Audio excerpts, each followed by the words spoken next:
My husband once looked me dead in the eyes during an argument and said, "You know what? I'd love to see you be the one paying all the bills while I stay home with the baby. Maybe then you'd finally understand what real exhaustion actually feels like." And the worst part? He genuinely believed it. This wasn't some sarcastic jab thrown out in the heat of the moment. He truly thought staying home with a baby was easier than working an office job. The argument started over something so small it almost sounds stupid now. I asked him if he could watch our 7-month-old son for 20 minutes so I could take a bath, wash my hair, and maybe feel like a person again instead of a milk machine with anxiety. That's it. 20 minutes. But he dropped onto the couch dramatically, tossed his phone beside him, and snapped, "I just worked all day. I'm exhausted." I stared at him. Exhausted?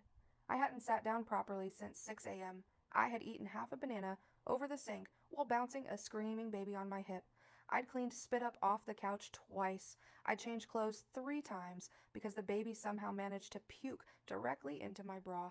I hadn't even looked in a mirror all day, but somehow he was the exhausted one. "I just need one bath," I said quietly. And that's when he exploded. "You women act like staying home is torture," he said. "Meanwhile, you have every convenience imaginable." Then came the speech. Apparently, according to him, motherhood in 2026 was basically a luxury spa retreat. Our grandmothers washed clothes by hand.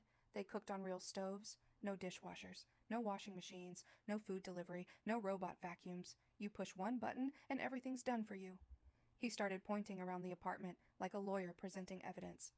"This thing washes dishes. That thing cooks rice. The vacuum cleans by itself. The baby sleeps half the day. And somehow you're still burned out?" Then he laughed, actually laughed. I swear, if men had half the comfort women have now, we'd never complain this much. That one hurt. Not because it was cruel, because it sounded so dismissive, like everything I did all day was invisible unless it made money. "So what exactly do you think I do all day?" I asked. "You sit at home." That sentence hit harder than yelling ever could. Not raise our son, not take care of the house, not keep another human alive. Just sit at home. Then he leaned back and delivered the line that changed everything. "Fine, let's switch. You go work. I'll stay here with the baby. We'll see who breaks first." And honestly, I agreed way too fast, because before becoming a mother, I was leading a development team in IT. I remembered adult conversations, coffee breaks, wearing clean clothes all day, driving in silence, using the bathroom without someone crying outside the door.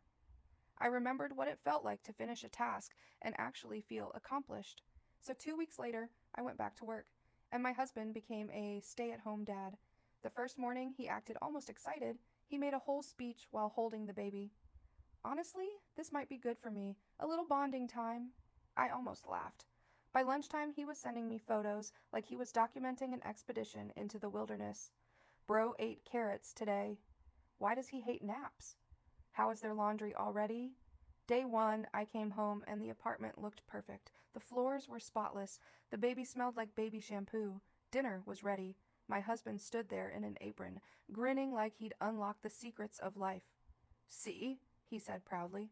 "Not that hard." But there were cracks already. His hair looked greasy. His eye twitched slightly when the baby started whining, and he drank his coffee like a man returning from war. Still, he kept acting confident. Day 2 was different. When I got home, the TV was playing children's songs at an almost disturbing volume. The baby was overtired and fussy. My husband looked disoriented. Not exhausted yet, just mentally scrambled, like his brain had been interrupted every 30 seconds for 10 straight hours. "You okay?" I asked. "Yeah," he said too quickly. "Totally." Then, while talking to me, he suddenly stopped mid-sentence and whispered, "Wait, did I brush my teeth today?" That was the first sign. Day 3. The house collapsed, not physically, emotionally. The dishes were everywhere. The laundry smelled sour because he forgot it in the washing machine overnight. There were half-drunk cups of coffee scattered around the apartment like evidence at a crime scene. And the baby? The baby had apparently decided sleep was for the weak. My husband looked at me with the 1,000-yard stare of a soldier who had seen things.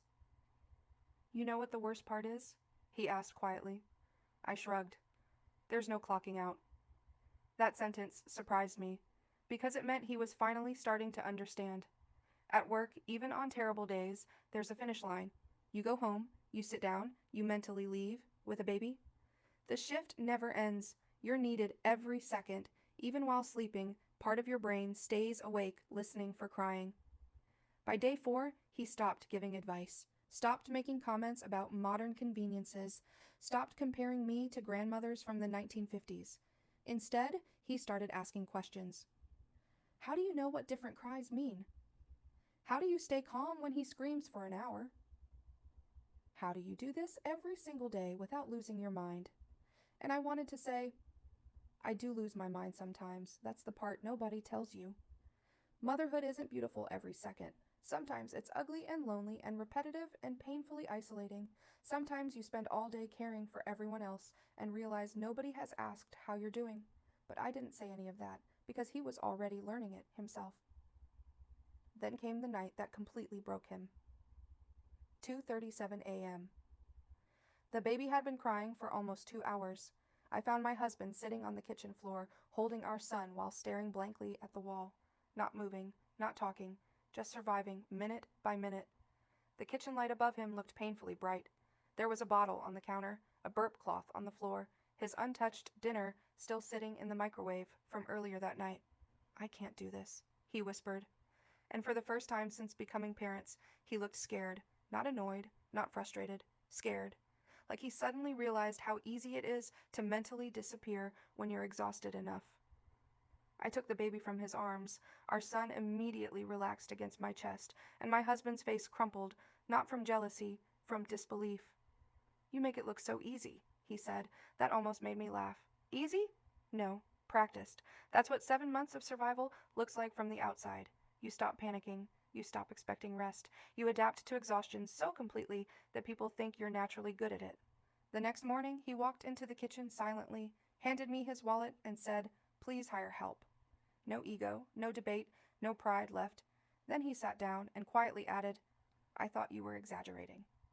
That sentence stayed with me longer than the apology, because that's the real problem sometimes, not cruelty. Ignorance. People don't respect invisible work until they're forced to do it themselves. After that, things changed. Not perfectly. We still argued sometimes. We still got overwhelmed. But he stopped treating childcare like helping me. It became parenting. Every Sunday, he takes our son for the entire day. No instructions, no rescue missions, no "where are the wipes?" Every 20 minutes. And weirdly enough, he became a much better father after those 3 days broke him. Sometimes I catch him rocking our son to sleep in the dark living room, looking completely exhausted but smiling anyway. And once, when one of his friends joked that his wife was living easy on maternity leave, my husband immediately cut him off. "No," he said firmly.